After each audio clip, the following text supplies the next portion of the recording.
Single mom Lucy is settling down for a quiet evening at home when a call from her son's teacher sends her racing out the door. Her son is missing, and nothing will stop Lucy from finding him. Before we continue, please take some time to subscribe to Dailydose, like and share this video with your friends. It might brighten their day and inspire them to do good. Also keep watching because an important lesson awaits at the end of the video. Lucy finished ironing her son's clothes, opened a bottle of red wine, and sat in front of the TV. The small suburban house was quiet because her son Patrick was on a school camping trip. He would be home by the weekend, but for now, Lucy was enjoying having some alone time. Lucy surfed through TV channels to find something to watch. Just as she settled on a comedy movie, her phone rang. Lucy frowned when she saw the caller ID show Patrick's teacher's name. "Hi, Mr. Randall," Lucy said. "Is everything okay?" "I'm so sorry, Miss Stevens," Mr. Randall wailed. "I don't know how this happened, but Patrick is lost." Lucy's heart thumped like a drum, and her mouth dried up like the desert. "What?" Lucy nervously fidgeted with the items on the coffee table. "What do you mean, Mr. Randall? How could he get lost?" "I'm not sure, but I'm certain we'll find him soon. I already called the police, and they're currently out there, searching the woods. Send me the coordinates." Lucy stood. "I'm heading out there right now." Lucy fetched one of the old hiking backpacks from the hallway closet. It was still packed with many basic camping supplies. Meanwhile, her phone pinged with a message from Mr. Randall. Lucy climbed into her car and then set off. She wanted to be there the moment the police found Patrick. Lucy drove to the campsite. It was located in a fairly remote forested area on the outskirts of town. Gravel and dirt crunched beneath her car tires as Lucy followed the old logging roads to reach the camping area. By the time she emerged into the wide valley where the campsite was situated, the sun was setting. Mr. Randall, a man who looked like he was fresh out of college, was waiting for her near the ablutions block. "When did Patrick get lost?" Lucy asked as she strode toward Mr. Randall. "How long has he been out there alone?" Mr. Randall frowned. "We went on a hike through the forest this morning. It was a longer, more difficult trail, so we took it slow. I know Patrick was still with us when we stopped for lunch." Mr. Randall ran his fingers through his hair and sighed. "But I'm not sure when he got separated from the group. When we returned to the campsite, he was missing." Lucy looked at the children moving among the tents. Part of her felt certain Patrick must be among them, but the children's sad and serious faces told her otherwise. She then stared at the tall pine trees marking the forest's edge. Thinking of her son out in the forest by himself brought tears to her eyes. Surely one of Patrick's classmates noticed he had wandered off, Lucy said. "Weren't you using the buddy system?" Mr. Randall sighed. "Patrick's buddy hurt her ankle and had to be carried most of the way. As for the others, I questioned them all. I will have to file a report with the school board, so I've been as thorough as I can." "To hell with your report. My child could be injured." "Of course, I'm sorry, Miss Stevens. That was insensitive of me. But I'm sure Patrick is fine. The police have probably found him by now." Lucy scowled at the teacher, who was giving her a bright fake smile. It was clear his main concern was whether this incident would negatively affect his career and not Patrick's safety. "Well, if something has happened to my son, then you can be sure I'll demand that the school board investigate." Lucy pointed at Mr. Randall. "And if you've been negligent in any way." "I was not negligent." Mr. Randall's face turned red with anger. "How dare you even suggest that? It's not my fault your son decided to wander off on his own." Lucy was about to admonish Mr. Randall for blaming Patrick when a group of people appeared through the trees at the forest's edge. It was the police. Lucy ran towards them, forgetting her argument with Mr. Randall. When she drew closer, Lucy scanned the group of sweaty, tired-looking police officers for her son. Her heart skipped a beat when a smaller figure emerged between two trees, but a moment later she realized it was just a short woman. Fear gripped her heart in icy claws when it became clear that Patrick wasn't with the group. Lucy ran to the officer at the front of the group. "Where is my son? Why have you returned without him?" "You're the mother?" "Well, I'm sorry, ma'am, but we haven't found your son yet." The police officer made a placating gesture. "Unfortunately, it's getting too dark to continue searching now. But What? But you can't just leave my son out there overnight. Lucy grabbed the front of the officer's fluorescent jacket. You have to keep looking. He could be hurt. It's ineffective to continue searching in the dark, ma'am. The officer removed her hands from his jacket. We already cleared a large section of the forest, and will continue in the morning. One of the local search and rescue dogs will join us if we haven't found him by midday tomorrow. You can't just go home and sleep in your nice, warm bed while my 11-year-old son is still out there. Lucy was furious that the police would abandon her son to the wilds. What good would tomorrow do Patrick if he didn't survive the night? Please try to calm down, ma'am. We are following standard procedure. We've done everything we can for now, but we'll resume searching at 6 a.m. You can't do this, Lucy sobbed. Please, I'll pay you. I'm very sorry, ma'am. I know this is difficult for you, but bribing me will not improve the situation. We follow these rules for safety reasons, the officer said. The forest is dangerous, especially at night. The terrain. Fine, Lucy interrupted. A group of police officers might be too scared to continue searching, but I'm his mother, and I won't give up until my son is safe. The officer shook his finger at Lucy. Don't you go running in there alone, ma'am. You don't know what you're doing, and will just make our job more difficult because we'll have to search for you too. Lucy would not be deterred. She had hiked and camped frequently when she was younger. She returned to her car and fetched the supplies she packed in her trunk. Lucy had brought a flashlight, food, and water, in addition to the multi-tool, hunting knife, and a basic first aid kit in her backpack. She also had a map. Lucy sniffed as she remembered how Patrick insisted she get the map prior to the camping trip so he could check out the trails. He'd spent several hours studying the terrain. How on earth had he gotten lost? It was very dark beneath the trees. Lucy didn't want to go in there alone, but if nobody else would search for her son, then Patrick's safety depended on her. She turned on her flashlight and set off along a narrow path leading through the trees. I'm coming, baby, she said. Just sit tight. No matter where you are, I'll find you. The deeper Lucy ventured into the forest, the more anxious she became. Everything beyond the narrow beam of her flashlight was hidden in darkness. Insects sang in the near distance, but everything around her was silent, save for the too loud crunch of her boots on the pine needles littering the path. Once, Lucy heard twigs snapping nearby and froze. She turned her flashlight toward the sound and saw red eyes staring back at her beneath an array of menacing claws. Lucy screamed and raised her knife to fight the creature, but it was just a deer. What she'd mistaken for claws were just its antlers. Get a grip, Lucy muttered as the stag fled through the trees. I'll never find Patrick if I can't keep it together. Lucy gashed an arrow into a tree with her knife. She'd remembered enough of the hiking skills her dad taught her to ensure she marked her trail at regular intervals. The forest canopy concealed any stars she might have used for navigation, but Lucy believed she was traveling northwest based on the sun's position when she entered the forest. A short while later, Lucy stopped to drink some water and check her map. She spread the map on the dirt and studied it with the light of her flashlight. Lucy felt a chill travel down her spine as she studied the page. She was lost. That can't be right. Lucy turned the map around and examined it from a different angle. She panned over the area with her flashlight and then checked the map again.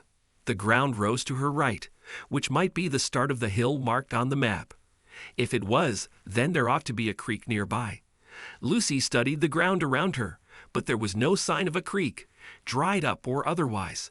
No matter how hard she strained her ears, all she heard was insects and the distant howls of creatures she couldn't identify.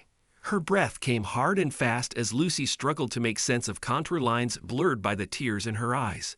She set her finger on the area where she thought she'd entered the forest and traced a line northwest. None of this looked right. Think, Lucy, think. She pressed the heels of her hands against her eyes. If only she brought a compass with her. If she could just glimpse the pole star. But the darn trees were too thick. There had to be a way. Lucy gasped as an idea entered her mind. She hurriedly packed up her map and set off uphill. Once she reached higher ground, Lucy pulled out her phone and opened the map application. Please work, she said while holding the phone up high to improve her chances of getting reception. The single mother stood on tiptoes with her phone held up high. But it was no good. She was too deep into the forest. A low moan of despair escaped her. What now? The mat couldn't help her, but she had to keep going. Her best option was to continue heading in the same direction, marking trees. Lucy froze. She turned in a circle and studied the trees around her. Which way did she come from? Oh God! Lucy pressed a hand against her chest. This couldn't be happening. Her heart galloped, and she couldn't breathe. She'd thought she was lost before, but now there was no doubt about it. Lucy fell on her knees and wept into the pine needles covering the ground. What a fool she was to believe she could find Patrick in this dark forest, with nothing more than dim memories of hiking skills she learned as a child. If Patrick was injured, then he might die because the police now had to split their search efforts and look for two people instead of one. If something happened to Patrick now, it would be her fault. Lucy would not let that happen. She wiped away her tears and studied the trees around her once more. They all looked alike. There was no way of knowing which way she came. But by God, she'd figure it out. Lucy dusted herself off and stood. The last tree she'd marked couldn't be more than a few yards from her current position. She removed her pink jacket and secured it to a tree branch. That would serve as a temporary marker until she found her trail. Lucy walked a few paces away from her jacket and searched the trees for her trail marker. She didn't find it, so she turned back and tried again in a different direction. The cold coming down from the Ouachita Mountains caused goosebumps to form on Lucy's arms. She shivered as she searched. Whenever she returned to her jacket, she wondered if this trial-and-error method of searching would just end up being another of her stupid ideas. "Who am I kidding?" Lucy said with chattering teeth. "The only thing I'm going to achieve with this is to give myself hypothermia." But even though she thought of giving up, Lucy couldn't quit. Her imagination conjured images of Patrick lying at the bottom of a steep slope with a broken arm, or worse. There'd been an increase in confirmed cougar sightings over the past few years. If Patrick had run into one of the big cats, Lucy didn't even want to consider what she might find of her son if that were the case. But no mother could give up when her child needed her. So Lucy kept searching for her trail. She was growing tired, however, and stumbled over a rock. She cried out as she rolled down the slope and got a bunch of pine needles and dirt in her mouth. Luckily, she soon reached a level piece of ground and came to a stop. Lucy heard all over, so she used a nearby tree to stand. She kept a tight grip on her flashlight during her fall, and now used it to check her surroundings. A line of flattened brush and skid marks showed her where she'd fallen. She glanced at the tree she was leaning against, and all the breath left her body. She'd found her mark. Lucy retrieved her jacket and hunkered down at the base of the marked tree. She realized now that wandering through the forest like this would only end with her becoming injured. It was safer to wait for dawn and continue then. The branches Lucy gathered from the area caught fire easily. She cleared away the fallen pine needles and branches around the fire for safety and sat on a large stone. Lucy drank water and ate some beef jerky while she warmed up. Lucy stared into the flickering flames and remembered the last time she and Patrick went camping, 3 years ago. They completed the Lily Marsh Trail in Ponderosa State Park and ended their day making s'mores by a campfire just like this one. Lucy jerked her gaze away from the fire to peer into the darkness. Was that a footstep she just heard? She listened a few moments longer before deciding it was probably just the crackle of her fire. She was still hungry, so she removed a granola bar from her backpack. As she grasped the wrapper to open it, she heard that sound again. This time, Lucy aimed her flashlight between the trees and searched for the source. A nightjar let loose a loud cry and flew away through the trees. Lucy almost screamed, but instead laughed with relief. How silly of her to be afraid of a bird. At that moment, something huffed loudly behind her. Lucy froze. That sounded a lot larger than a bird. Lucy turned and looked straight into the yellow eyes of a cougar. Lucy leaped to her feet and threw the rest of her granola bar at the big cat. It batted the makeshift projectile aside and snarled. She circled around to put the fire between her and the animal. "Get out of here," she screamed. "Go." Lucy kicked dirt at the cougar and waved her arms in the air. The cougar disappeared behind a tree briefly, but soon it was back. The firelight danced across its russet pelt as it stalked into the open. Its ears were flat against its skull, and it moved with its belly low to the ground while growling at her.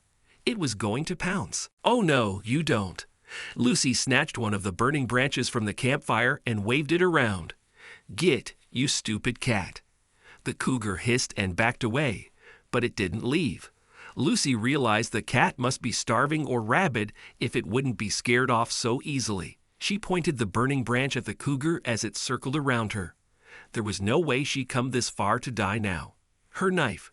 If she could just get her knife, she would be better equipped to defend herself. Lucy glanced over her shoulder to look for her backpack. That was when the cougar pounced. Lucy screamed and hit the cougar over the head with the burning branch. Then, without thinking, she ran. It was only when she heard the cougar pursuing her that Lucy remembered you should never run from a cougar. She didn't have any other options now, unfortunately. Running was the only chance she had to survive. Lucy pelted through the dark forest. Branches slapped her in the face and tore at her jacket, but she didn't slow. The big cat was right behind her. She pulled off her jacket and threw it down as a distraction. Lucy kept running while she glanced over her shoulder to see if the cougar was still there. Her next step landed on air instead of the ground, and the next thing Lucy knew, she was falling again. Exposed tree roots battered Lucy as she tumbled down the side of a steep gully, and she landed on a bed of hard stones. She hit her head against one of them and went limp. As the cougar searched for a gentler way down, the creek running along the bottom of the gully carried Lucy away. Lucy woke to freezing cold and a pounding headache. She didn't understand where she was at first, but then she remembered the cougar. Lucy sat, and a blinding pain flashed through her head. She was shivering, and every breath felt like she was being stabbed in the side. Lucy checked out her surroundings in the light of the dawn. The cougar was nowhere to be seen. Lucy's relief faded quickly, however, when she realized she was in a completely unfamiliar area. The gully she'd fallen down was gone. Instead, she was lying on the stony bank of a fast-flowing stream. All her clothes were soaking wet, and she couldn't feel her toes. A quick examination confirmed that Lucy's arms and legs weren't broken. Her ribs, however, were definitely injured. She tried to get up, but her limbs gave way beneath her. Hot tears coursed over Lucy's cheeks as she stared at the pale sky between the trees. She was injured, exhausted, and completely lost. She hadn't even spotted a sign of Patrick all night, and now she blinked. A blue glove lay on a log near the water.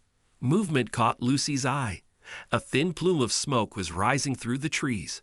There had to be somebody nearby. Lucy summoned all her strength and determination to get to her hands and knees, then crawled toward the smoke. After a while, Lucy could walk using a branch for support. Every step sent a jolt of pain through her body, but she soldiered on. Soon, she saw a roof appear through the trees. The smoke was coming from an old cabin built in a clearing. An abandoned car was rusting on the side of the cabin, and weeds grew tall around it. If it weren't for the smoke, Lucy would have thought the place was abandoned. "Hello." Lucy hobbled up the steps and knocked on the door. "Is anybody home? I need help." The door opened with a loud creak when she knocked again. Lucy fell inside and cried out when she landed on the floor. A small figure was silhouetted by the light coming from an old stove on the far side of the room. "Mom." Lucy sobbed with relief at the sound of her son's voice. "Patrick, is that you?" Patrick's footsteps thundered on the old wooden floorboards as he raced to join Lucy. She yelped when Patrick threw his arms around her in a tight hug. "Careful, baby," she said. "Not so tight. Are you hurt?" Patrick leaned back to frown at her. "What happened?" "It's a long story." She cupped his cheek and stared at her son. "The most important thing is that I found you. We're both safe now, so everything will be okay."